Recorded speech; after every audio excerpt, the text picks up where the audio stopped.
and other people living in his society at his day and time in Medina and Mecca, who also didn't know what true faith was, or what was the faith that the Muslims were adhering to, holding onto, and practicing in their daily life.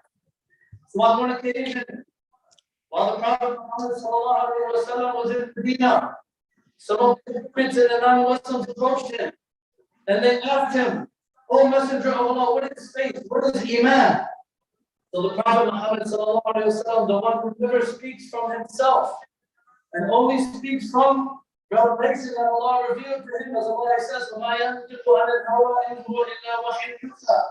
He responded with Allah subhanahu wa ta'ala's statement, which he says, لَيْسَ الْبِرَّ أَن تُوَلُّوا وُجُوهَكُمْ قِبَلَ الْمَشْرِقِ وَالْمَغْرِبِ وَلَكِنَّ الْبِرَّ مَنْ آمَنَ بِاللَّهِ وَالْيَوْمِ الْآخِرِ وَالْمَلَائِكَةِ وَالْكِتَابِ وَالنَّبِيِّينَ وآتى المال على حبه ذوي القربى واليتامى والمساكين وابن السبيل والسائلين وفي الرقاب وأقام الصلاة وآتى الزكاة والموفون بعهدهم إذا عاهدوا والصابرين في البأساء والضراء وحين البأس أولئك الذين صدقوا وأولئك هم المتقون.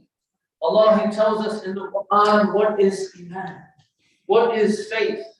That faith is something more than just beliefs in the heart. That faith is joined with actions.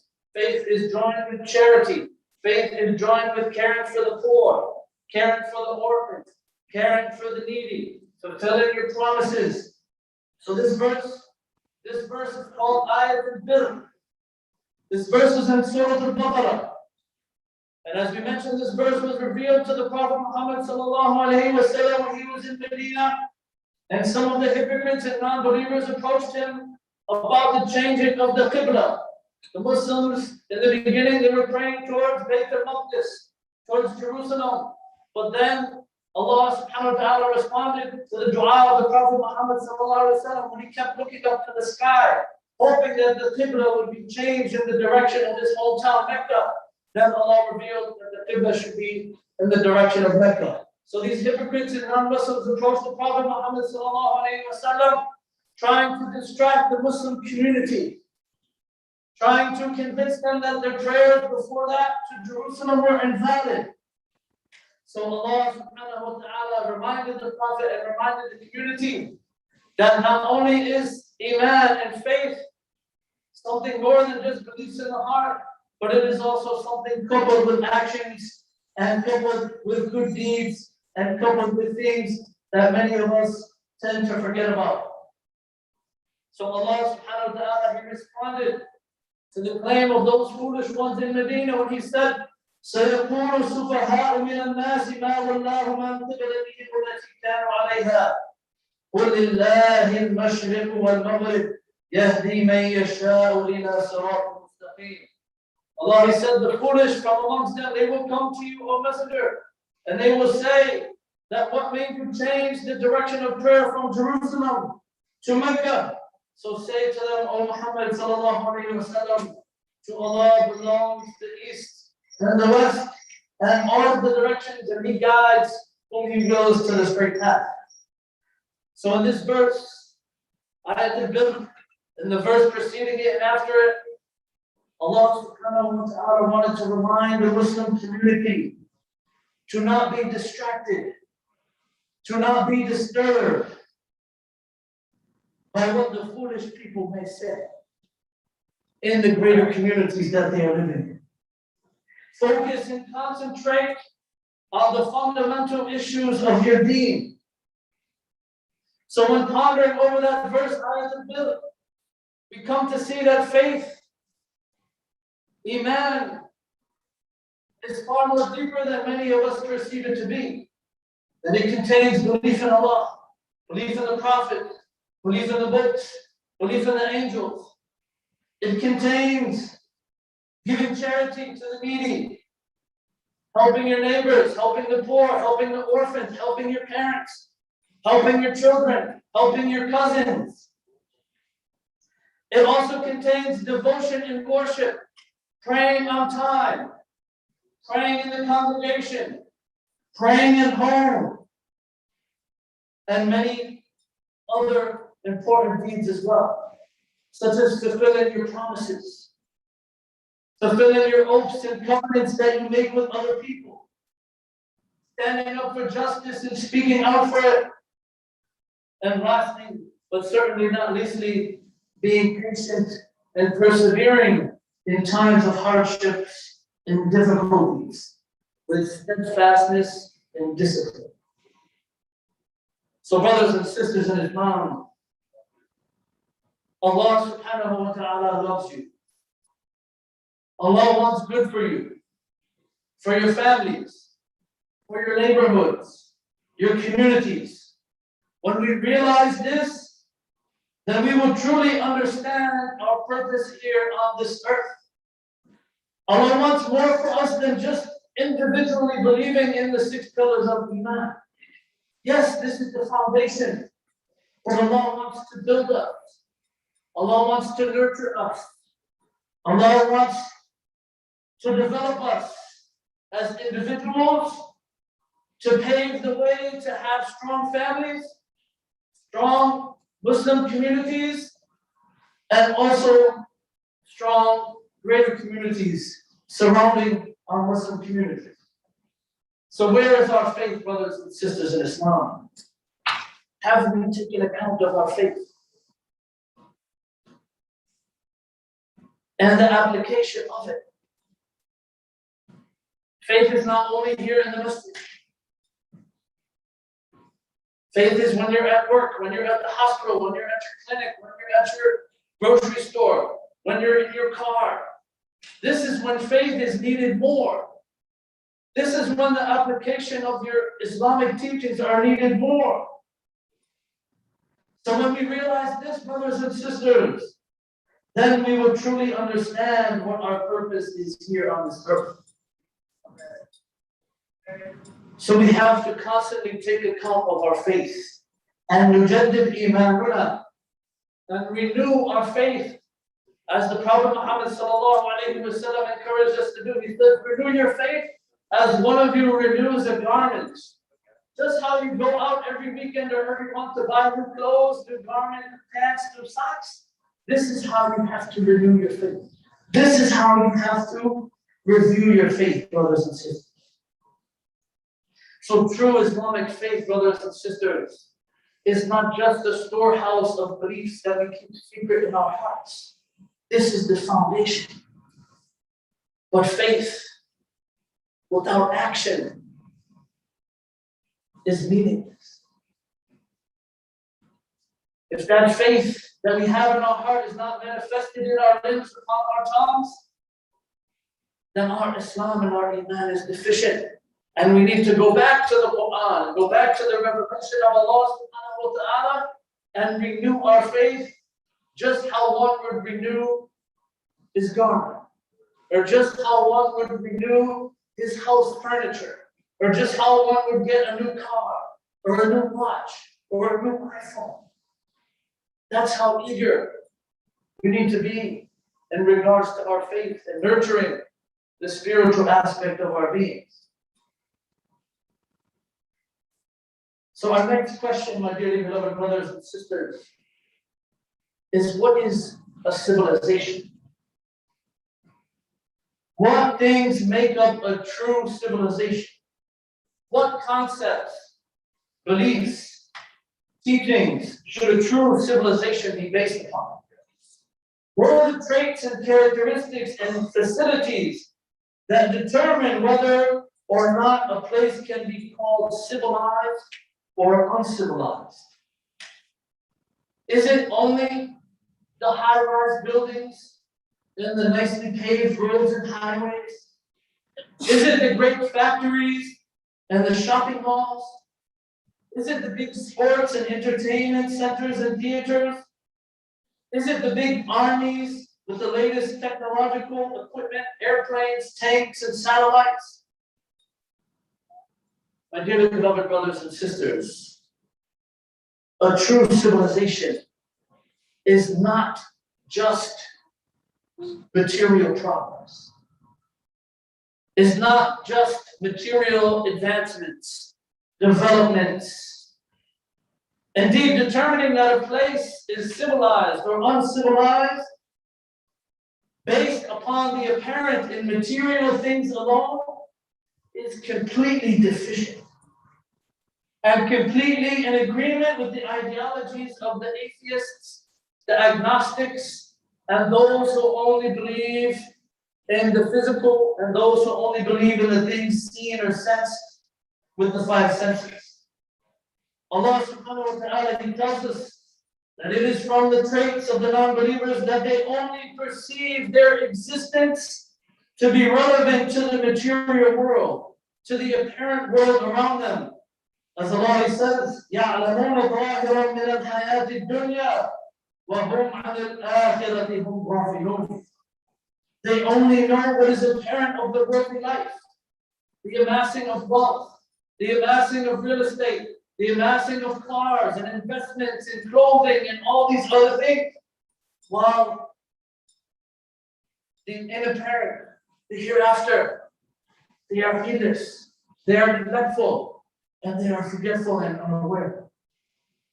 So true civilization, brothers and sisters, is that human beings act like human beings, having upright morals, having good ethics, and having good beliefs and a good ideology based upon the Quran and based upon the Sunnah of Mustafa sallallahu alayhi wa alihi wa sallam. Because without true faith as your foundation,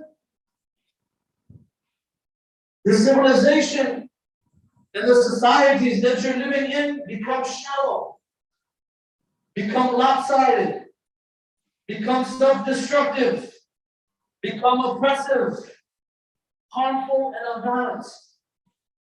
When they only pay attention to the physical and the material aspects, while abandoning and ignoring and being unaware of the spiritual. So our Islamic faith, alhamdulillah, Rabbil Alameen, is a type of faith that inspires us to pay attention and show concern to the material, to the mental, the intellectual, and also the spiritual, and to develop true societies and communities based upon those principles.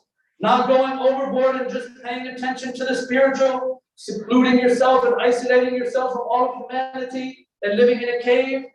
Islam doesn't teach us that. That's the way of the Rahbaniyya ibtada'uha. Or our Islam doesn't teach us just to spend 24 hours a day busying yourself with the dunya, chasing the dunya like a cow races on grass. Nor does Islam just teach us to spend time just reading and studying all day without any interaction with the dunya or without any interaction with your spiritual being. So Islam is balanced. Islam, from the mercy of Islam, is that it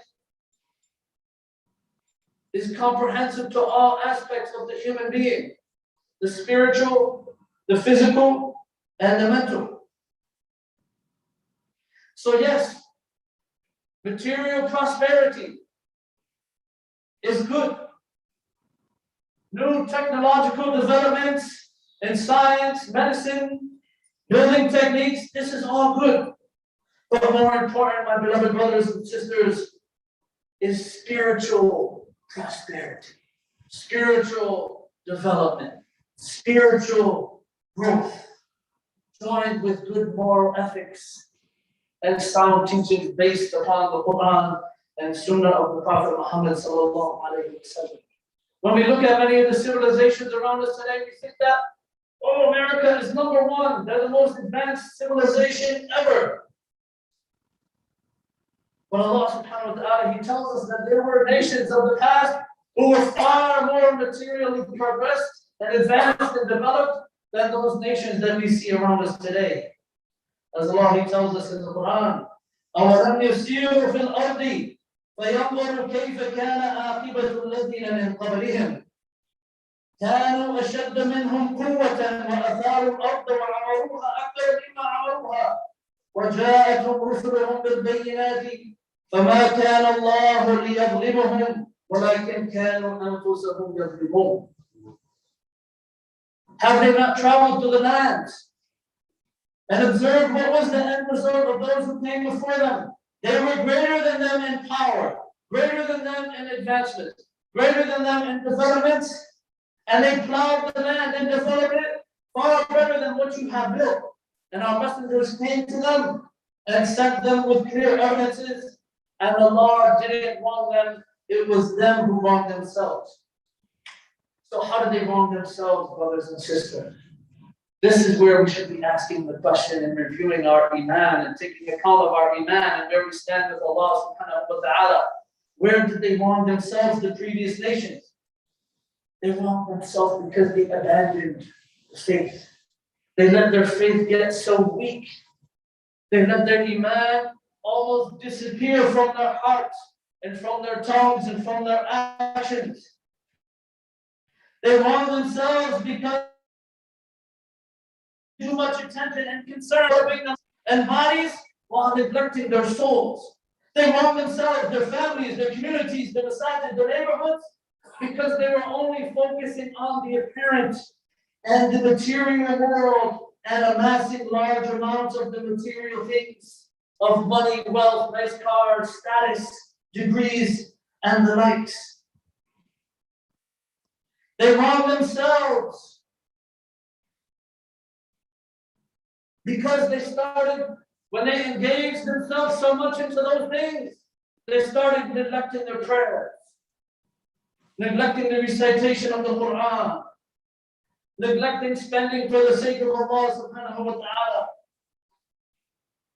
So brothers and sisters, don't be deceived by the illusions of the materialistic ideologies, the beliefs and principles.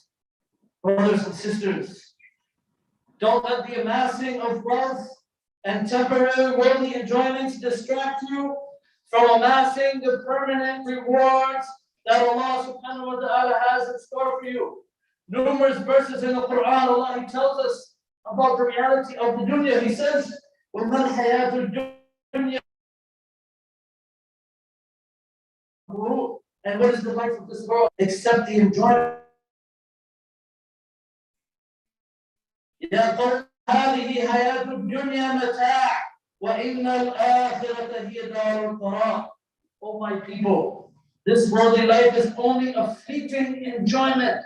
It's only going to be with you 5 years, 10 years. You get a new iPhone every 2 years. You get a new car, it breaks down. You get a new house, you have to move to another place. You get new clothing for time. It's only going to be with you temporarily. So don't be deceived, brothers and sisters, by the glitters, gold, and fame, and temporary enjoyment and illusions of this dunya. Make attaining the hereafter your goal. Make competing and doing righteous deeds be your aim and focus. Make your intention sincerely for Allah in everything that you do. And everything of this dunya will come to you, whether you want it or not. That's the beauty of being Muslim.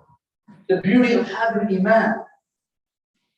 That even if you don't want the things of this dunya, if your intention and your heart is only attached to the hereafter, the things of the dunya are going to come to you automatically. Listen to the hadith of the Prophet Muhammad sallallahu alayhi wa sallam. He said, من كانت الآخرة همه جعل الله غناه في قلبي وجمع له الشمل وأتته الدنيا وهي راغمة ومن كانت الدنيا همه جعل الله فقره بين عينيه وفرق عليه شمله ولم يأتيه من الدنيا إلا ما قدر له.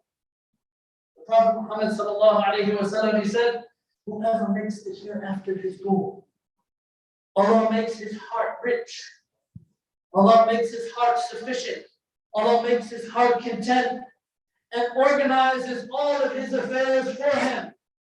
And the worldly things come to him whether he wants them or not. But whoever makes the worldly life his goal, the physical and material and apparent life his goal, he has no goal behind the material world, then Allah puts his poverty right between his eyes. Allah always makes him think about how much money he has in his account, how much money he has invested, how many cars he has, how many houses he has, how many expenses and debits he had, and disorganizes his affairs. He's constantly busy chasing this one and chasing that one and chasing that money and chasing this money. And the worldly things do not come to him eventually, except what Allah subhanahu wa ta'ala has decreed for him. So brothers and sisters, we have a great responsibility as Muslims here in America. A great responsibility upon our shoulders. First and foremost, responsibilities to Allah subhanahu wa ta'ala. Responsibility are to our families, and responsibilities to the communities and societies and civilizations that we live in. So we ask Allah subhanahu wa ta'ala to enable us to carry that heavy responsibility with amana, with trust, with honesty, and with sincerity, so that we can be beacons of light for all of those that we come in contact with. أقول قولي هذا أستغفر الله لي ولكم إنه هو الغفور الرحيم.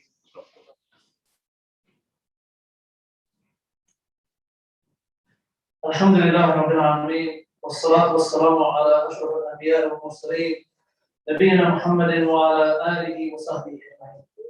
Brothers and sisters in Islam, we have a heavy responsibility upon our shoulders. And from Allah's mercy upon the creation is that He has provided beneficial sustenance for the proper growth, the proper nutrients and maintenance of all of our beings. He's provided all of the halal things that we can eat so that we can have a strong body. He's provided all of the things which are beneficial to our intellects, the Quran and the Sunnah. And He's also provided the things which are beneficial for our soul, such as worship, such as charity, and such as doing good deeds that get us closer to Allah subhanahu wa ta'ala. So brothers and sisters, your communities need you. Your societies need you. If we don't act now, then we will see the results of our inaction right before our eyes. You will see the evil results manifesting in your children, in your grandchildren, and in the surrounding neighborhoods that we live in. So anyone who goes to the inner cities, they will see that it's manifesting right before our eyes. So based upon that, and from being a people of contemplation and reflection and pondering, we need to take heed now, brothers and sisters, and we need to be from amongst those who Allah subhanahu wa ta'ala, He tells us in the Quran, فَلَوْلَا كَانَ مِنَ الْقُرُونِ مِنْ قَبْلِكُمْ أُولُو بَقِيَّةٍ يَنْهَوْنَ عَنِ الْفَسَادِ فِي الْأَرْضِ إِلَّا قَلِيلًا مِمَّنْ أَنْجَيْنَا مِنْهُمْ وَاتَّبَعَ الَّذِينَ ظَلَمُوا مَا أُتْرِفُوا فِيهِ وَكَانُوا مُجْرِمِينَ. Allah says, if only there had been among those who were destroyed before you, reformers, social rectifiers, virtuous individuals who forbade corruption in the land. Other than the few, we saved them from the torment. But the wrongdoers, they only pursue their worldly and material and physical enjoyments, becoming wicked.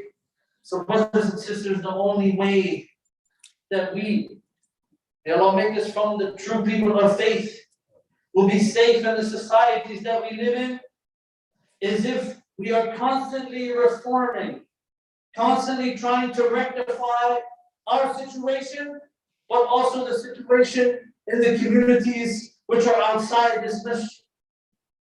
Trying to forbid the corruption that keeps spreading in the lands. We have to be social reformers. We have to be social leaders, speaking out against oppression, speaking out against wrongdoing and tyranny and transgression whenever we see it, and whenever we have the ability to do so with fine preaching and wisdom. And when we reflect, this was the message of the Prophet Muhammad sallallahu alaihi wasallam. One of the main targets and main fundamentals of the prophetic message 1442 years ago was to reform society.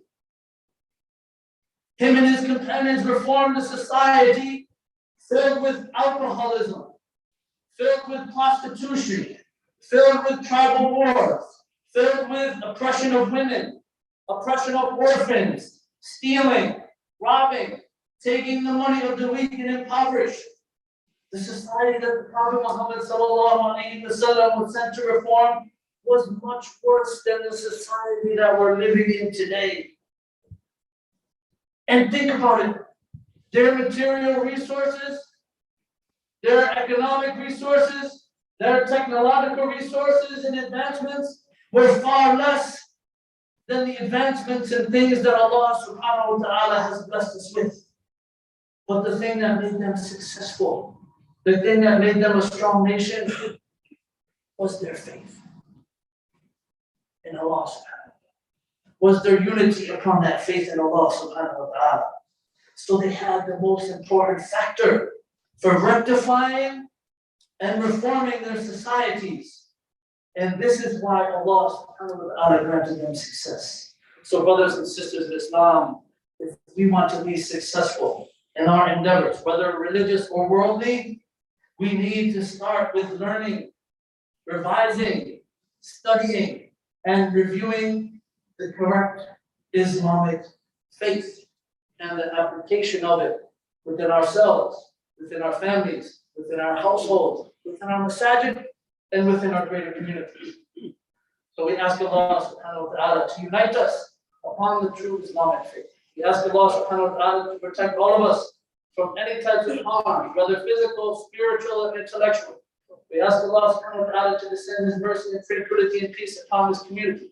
We ask Allah subhanahu wa ta'ala to grant everyone here forgiveness and pardon and overlooking of their mistakes.